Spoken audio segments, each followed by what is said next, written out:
उत्तर भारत के एक कोने में बसा था सोनपुर नाम का एक छोटा सा गांव।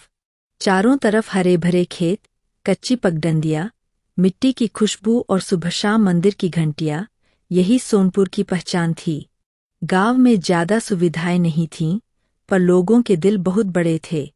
इसी गांव में रहता था रामलाल। उम्र करीब 50 साल, पतला सा शरीर, सिर पर सफ़ेद गमछा और हमेशा चेहरे पर सादगी भरी मुस्कान। रामलाल का पेशा था मूंगफली बेचना।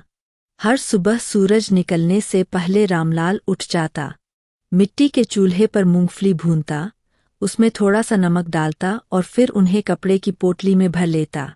उसके पास न दुकान थी, न ठेला, बस एक टोकरी और उसकी ईमानदारी।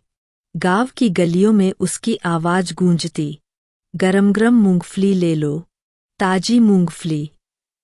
रामलाल के परिवार में उसकी पत्नी सीता और बेटा मोहन थे।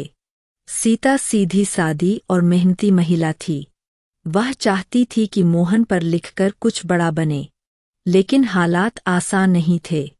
रामलाल दिन भर मूंगफली बेचकर मुश्किल से इतना कमा पाता कि घर का खर्च चल सके। फिर भी रामलाल कभी शिकायत नहीं करता था। वह हमेशा कहता, मेहनत से कमाया हुआ थोड़ा भी बहुत होता है। मोहन पढ़ाई में बहुत अच्छा था। स्कूल में मास्टर जी अक्सर कहते, अगर मोहन को सही मौका मिले तो यह लड़का बड़ा आदमी बनेगा। पर स्कूल की फीस, किताबें और कॉपी सब पैसे मांगते थे। कई बार रामलाल ने खुद कम खाया, लेकिन बेटे की पढ़ाई में कमी नहीं आने दी। एक साल गांव में भयानक सूखा पड़ा। खेत सूख गए, फसलें बर्बाद हो गईं। गांव के लोग शहर की ओर पलायन करने लगे। मूंगफली की बिक्री भी कम हो गई। कई दिन ऐसे आए जब रामलाल की टोकरी खाली नहीं होती थी। सीता चिंता से पूछती, आज कुछ बिका?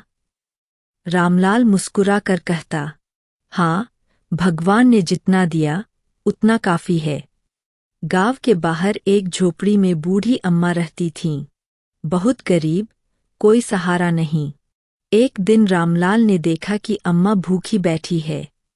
उसने बिना कुछ सोचे अपनी पोटली से मूंगफली दी और कहा, अम्मा, पहले आप खाइए। अम्मा की आंखों में आंसू आ गए। उन्होंने दुआ दी, बेटा, भगवान तुझे बहुत आगे ले जाए। एक दिन रामलाल को रास्ते में 1 पैसे से भरा थैला मिला। गांव में हलचल मच गई। सब बोले, रामलाल, किस्मत खुल गई। लेकिन रामलाल ने थैला पंचायत को सौंप दिया। बाद में पता चला कि वह गांव के स्कूल के निर्माण के पैसे थे। गांव वालों ने रामलाल की बहुत तारीफ की। सरपंच ने कहा, आज के जमाने में ऐसी ईमानदारी दुर्लभ है।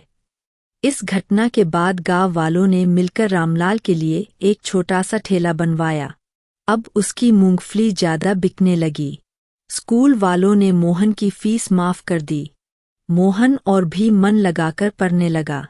साल बीतते गए। मोहन ने 10वीं और 12वीं अच्छे नंबरों से पास की। वह शहर पढ़ने गया और आगे चलकर अधिकारी बना। जब वह नौकरी लगने के बाद गांव लौटा, तो सबसे पहले अपने पिता के पैर छुए। पूरे गांव ने रामलाल का सम्मान किया। वही रामलाल, जो कभी गलीगली मूंगफली बेचता था, आज गांव के बच्चों के लिए प्रेरणा बन गया था। रामलाल ने कहा, मैंने कुछ खास नहीं किया, बस ईमानदारी से मेहनत की और इंसानियत नहीं छोड़ी। यह कहानी हमें सिखाती है कि छोटा काम कभी छोटा नहीं होता। ईमानदारी सबसे बड़ी पूंजी है। मेहनत और अच्छे कर्म कभी व्यर्थ नहीं जाते। सच्ची सफलता इंसान बनने में है।